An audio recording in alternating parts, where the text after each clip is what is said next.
Hello world YouTube channel থেকে আপনাদের সবাইকে জানাচ্ছি স্বাগতম। আজকে এটা হাতির ঝিলে আপনাদেরকে নিয়ে আসছি। এই দেখেন হাতির ঝিল। আজকে ঘুরে ঘুরে হাতির ঝিলটা আপনাদেরকে দেখাবো। তো আশা করি শেষ অবধি পর্যন্ত এই ভিডিওর সাথে থাকবে। হাতির ঝিল বাংলাদেশের রাজধানী ঢাকার একটি গুরুত্বপূর্ণ এলাকা এবং একটি জনপ্রিয় বিনোদন কেন্দ্র, যা নগরবাসীর চলাচলের সুবিধার পাশাপাশি নান্দনিক সৌন্দর্যের জন্য পরিচিত। ঢাকার পিলখানা থেকে হাতিদের স্নান করানোর জন্য ব্যবহৃত হওয়ার কারণে এর নামকরণ করা হয়েছিল হাতির ঝিল।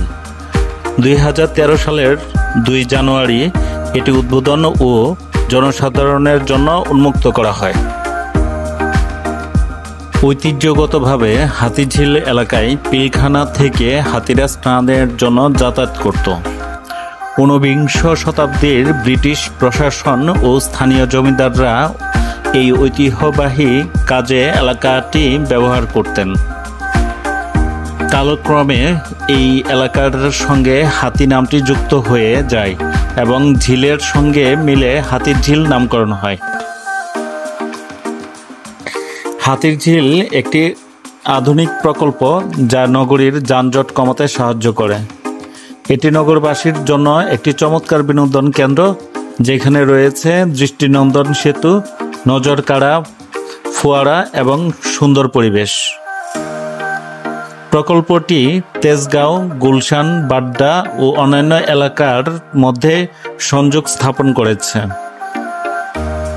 নানা ধরনের আধুনিক স্থাপনা এবং নান্দনিক নকশার কারণে এটি পর্যটকদের কাছে খুবই আকর্ষণীয়।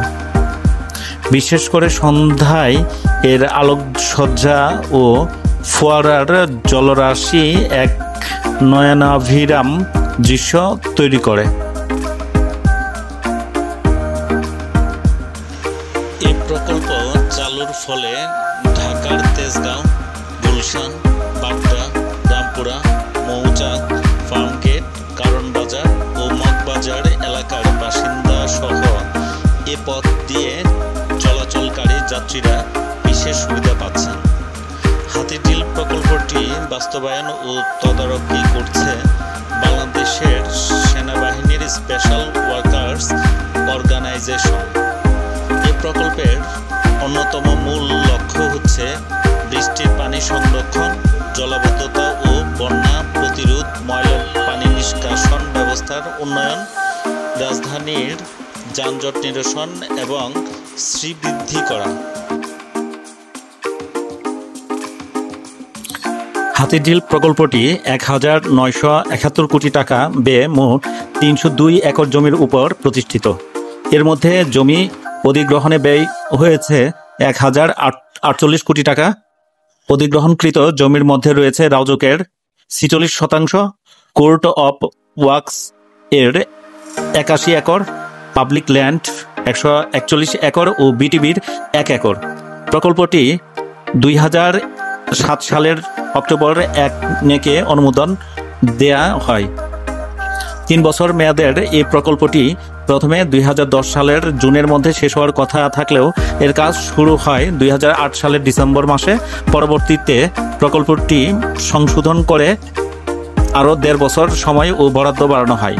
প্রকল্প ব্যয় 1971 কোটি 30 লাখ টাকার মধ্যে বাস্তবায়নকারী সংস্থা রাউজাকের 1113 কোটি 7 লাখ, এলজিইডির 276 কোটি এবং ঢাকা ওয়াসার 86 কোটি 67 লাখ 50 হাজার টাকা রয়েছে।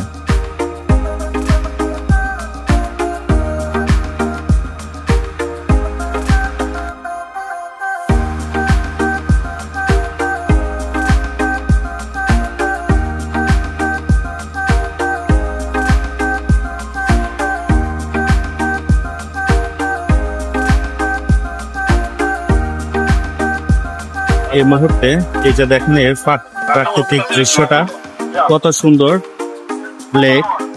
হ্যাঁ, আমরা গরমে অনেক সুন্দর বাতাস, এই যে গাছগুলা অনেক সুন্দর, মানে একটা প্রাকৃতিক নেচার মানে উপভোগ করা যায়। এখানে অনেক সুন্দর বাতাস মানে পাওয়া যায়। এটা আপনাদেরকে ঘুরে দেখাচ্ছি। কত মানুষ দেখেন এখানে, কত মানুষ আপনার ঘুরতে আসে, এটা আপনাদেরকে দেখাচ্ছি আমি।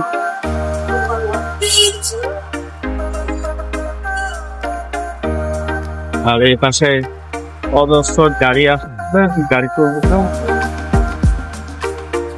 ঢাকা মহানগরীর পূর্ব পশ্চিমের সংযোগের লক্ষ্যে হাতিরঝিল প্রকল্প 7.80 কিলোমিটার দীর্ঘ এক্সপ্রেস সড়ক নির্মাণ, স্থানীয় জনগণের যোগাযোগের সহজ করার জন্য 8 কিলোমিটার দীর্ঘ সার্ভিস রুট, 477.25 মিটার দীর্ঘ 4টি সেতু নির্মাণ, পথচারী ও ভ্রমণকারীদের সুবিধার্থে যথাক্রমে 8.80 কিলোমিটার দীর্ঘ ফুটপাত এবং 9.80 কিলোমিটার দীর্ঘ হ্রদের পাশের হাঁটার পথ নির্মাণ, 260 কিলোমিটার দীর্ঘ 3টি ভায়াডাক্ট নির্মাণ এবং প্রকল্প এলাকার যানজট মুক্ত রাখতে 400 মিটার দৈর্ঘ্যের ওভারপাস, ইন্টারসেকশন ও রাউন্ড অ্যাবাউট নির্মাণ করা হয়েছে।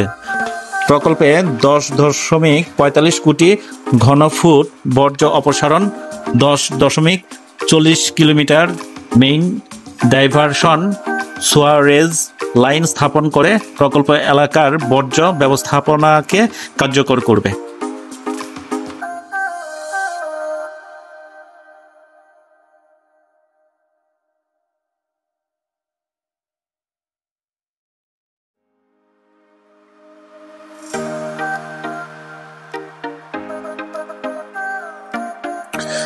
মহানগরী ঢাকার ইতিহাস গৌরবময়।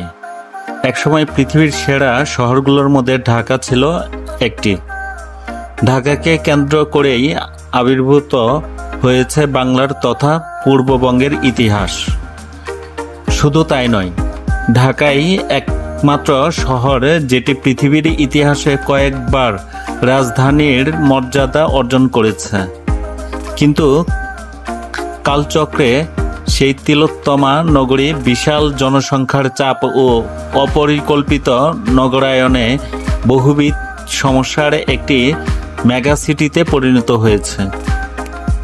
যে শহরের উপর দিয়ে একদা 13টি খাল নদী বহমান ছিল, এখন তার মাত্র কয়েকটি সামান্য কিছু অবশিষ্ট আছে। চারপাশের নদীগুলো বুড়িগঙ্গা, বালু, শীতলক্ষ্যা ও তুরাগ অবস্থাও কাহিল।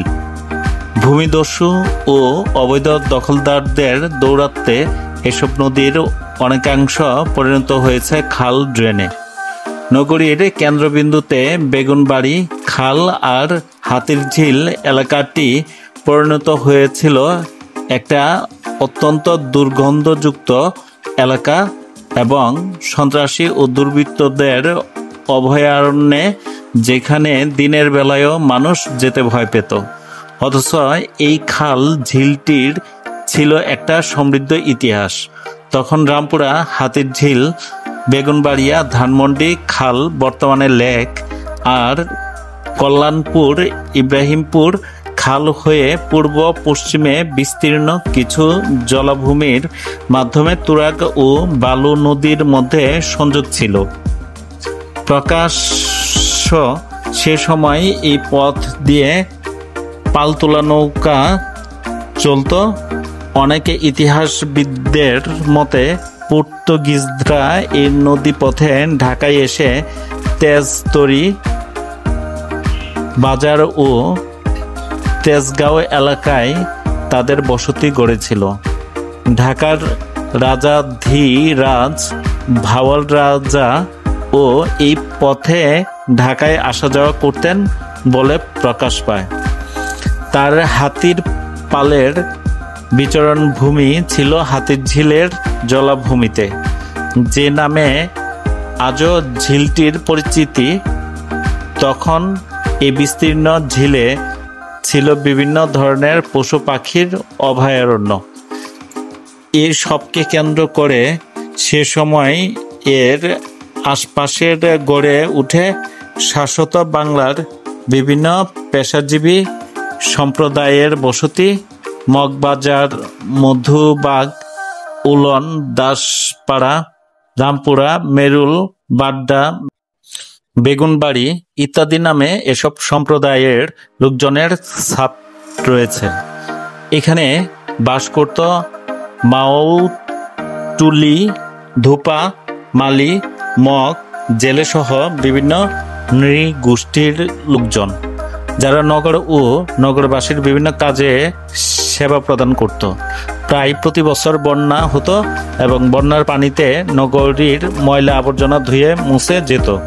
তখন নগর অভ্যন্তরে ছিল না জলবদ্ধতা, আর খাল নদীগুলোই ছিল প্রাকৃতিক সৌন্দর্যের একমাত্র মাধ্যম। ঢাকা নগরীর প্রথম 1959 সালে মাস্টার প্ল্যানে এসব খাল নদী পরিবেষ্টিত বিস্তীর্ণ এলাকাটির সংরক্ষণের সুপারিশ ছিল, কিন্তু তা অনুসৃত হয়নি। বেশিরভাগ খাল নদী ও নিচু ভূমি ভরাট হয়ে গেছে। অনেক ক্ষেত্রে খাল নদী ভরাট করে বক্স কালভার্টও নির্মিত হয়েছে। অবশ্য এর আগে ব্রিটিশ পাকিস্তান আমলে নগরীর উত্তর দক্ষিণ বিভিন্ন সংযোগ সড়ক নির্মাণ, মিরপুর রুট, সাত মসজিদ রুট, গ্রিন রুট, বিমানবন্দর সড়ক, টঙ্গী ডাইভারশন রুট করতে গিয়ে খাল ঝিলের উপর ছেদ পড়ে। বেগুনবাড়ি খালের উপর দিয়ে যায় রেল লাইন। সে সময় যদি এসব খাল নদীর উপর ব্রিজ নির্মাণ করে সংযোগ সাধন করা হতো, তাহলে ঢাকার অবয়ব অনেকটা ভেনিস শহরের মতো হতো।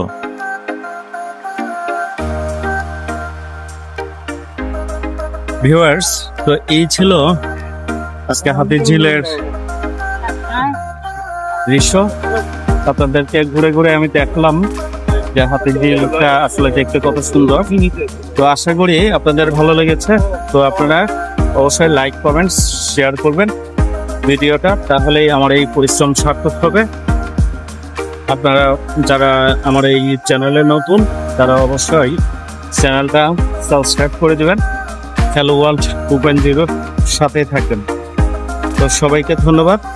ভিডিওটা যারা শেষ অবধি পর্যন্ত ছিলেন, ভালো থাকবেন। আল্লাহ হাফেজ।